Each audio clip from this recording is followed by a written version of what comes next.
नवीन वर्षात आवर्जून काही संकल्प केले जातात, पण असे संकल्प करणे का महत्त्वाचे असते याबद्दल आपण जाणून घेऊया. अवघ्या एका दिवसात नवीन वर्ष 2024 सुरू होत आहे. सर्वत्र या नवीन वर्षाच्या स्वागताची तयारी सुरू झाली आहे.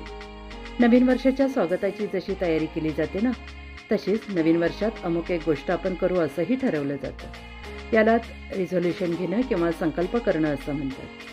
पण तुम्ही कधी विचार केला आहे का की असा संकल्प का केला जातो किंवा असं नवीन वर्षात संकल्प का करावेत? याचा तुम्ही कधी विचार केला नसेल किंवा तुम्हालाही हा प्रश्न पडला नसेल, तर आम्ही त्याचं उत्तर तुमच्यासाठी घेऊन आलो आहोत.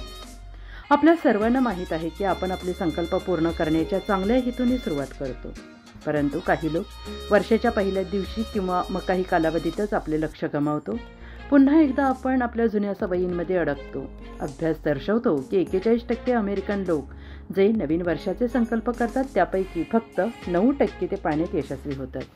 असे असूनही नवीन वर्षाचे संकल्प करणे चांगली कल्पना आहे, कारण ते तुम्हाला भविष्याकडे अधिक आशावादीपणे पाहण्यास मदत करते, ज्यामुळे तुम्ही एखादी चांगली कृती करण्यास प्रवृत्त होता.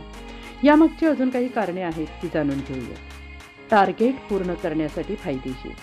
नवीन वर्षात कोणते टार्गेट आपल्याला पूर्ण करायचे आहे याची लिस्ट बनवली तर तुम्हाला त्या दृष्टिकोनातून काम करायला एक दिशा मिळते, ज्यामुळे भविष्यासाठी लागणाऱ्या तरतुदी करायलाही परवानगी मिळते. याशिवाय तुम्ही तुमचा वेळ, पैसा, शक्ती वाया घालवू शकणार नाही आणि या गोष्टी योग्य त्या ठिकाणी सत्कारणी लागतील. मिळते नवीन सुरुवात. नवीन वर्ष, नवीन तुम्ही. ह्याचमुळे नवीन वर्षाचे संकल्प करणे हा नवीन वर्ष सुरू करण्याचा एक उत्तम मार्ग आहे. जवळजवळ नवीन वर्ष हे एखादं रिसेट बटन दाबण्यासारखं आहे. तुम्हाला नवीन टार्गेट सेट करू शकता आणि ती कशी पूर्ण करायची याचा मार्गही सेट करू शकता. नवीन वर्षाचं रिझोल्यूशन तुम्हाला स्वतःची प्रगती करण्याची आणि पुन्हा फोकस करण्यासाठी मदत करतात.